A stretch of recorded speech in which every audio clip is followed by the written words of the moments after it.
சர்க்கரை நோய்களுக்கு ஏற்படுகின்ற ஒரு முக்கியமான கேள்வி, காலையில் வந்து மருத்துவர் வந்து ஃபாஸ்டிங் போஸ்ட்மாண்டில் காலையில் வந்து ஃபாஸ்டிங் போஸ்ட்மாண்டில் பிளட் சுகர் எடுக்க சொன்னாங்கன்னா, வெறும் வயிற்றுலையும் சாப்பிட எடுக்க சொன்னாங்கன்னா, இந்த மாத்திரையை எப்போ சாப்பிடணும் அப்படின்னு கேட்பாங்க. அவங்க எப்பவும் போடுற மாத்திரை அப்படி சாப்பிடலாம், நைட் போடுற மாத்திரை நைட் சாப்பிடணும். ஃபாஸ்டிங் மாத்திரை நைட் போடுற மாத்திரை போட்டு ஃபாஸ்டிங் எடுக்கணும், நைட் மாத்திரை நிப்பாட்டக்கூடாது, அப்போ கூட்டி காமிக்கும். ஸோ அதனால் தேவையில்லை. நைட் என்ன மாத்திரை டாக்டர் கொடுத்துருக்காரோ அதை கொடுத்து சாப்பிட்டுட்டு காலைல ஃபாஸ்டிங் எடுத்துலாம். அதே மாதிரி சாப்பிட்ட பிறகு எடுக்குது, காலையில் வந்து அவங்க வந்து என்ன மாத்திரை சாப்பிட்றாங்களோ அதை சாப்பிட்டு சாப்பிட்ட பிறகு 1.5 மணி நேரம் கழிச்சு எடுக்கும். அது தப்பு இல்லை, இதுதான் கரெக்டானது. லேப் டெக்னீஷியன் என்ன சொல்லணும்னா, மாத்திரை சாப்பிட்டு வந்திருக்கேன் சாப்பிட்ட பிறகு அப்படிங்கிற சொல்லணும். அவங்க எழுதிடுவாங்க, பிளட் சுகர் டேக்கிங் ட்ரக்ஸ்னு எழுதிடுவாங்க. ஸோ மாத்திரை சாப்பிட்ட பிறகு வந்திருக்காருன்னு எழுதிடுவாங்க. ஸோ டாக்டர் புரிஞ்சுக்கணும். சரி, மாத்திரை பொதுவாக வந்து மாத்திரை சாப்பிட்டு எடுக்க தான் சரியானது.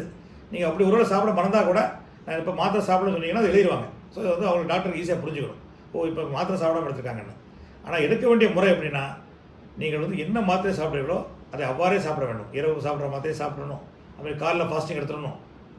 சாப்பிட்ட பிறகும் நீங்கள் மாத்திரை சாப்பிட்டு அதுக்கு பிறகு போஸ்ட்மார்ட்டம் சாப்பிட்ட 1.5 மணி நேரம் கழிச்சு எடுக்கணும். இதுதான் சரியான முறை.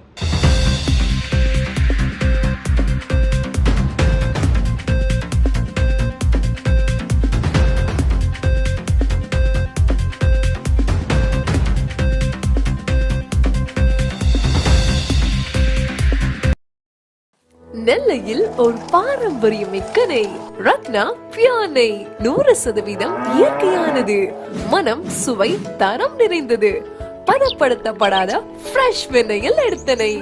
செயற்கை ரசாயனங்கள் சேர்க்கப்படாதவை. நெய் என்றாலே அது ரத்னா நெய் தான். அனைவரையும் மீண்டும் மீண்டும் சுவைக்க தூண்டும்.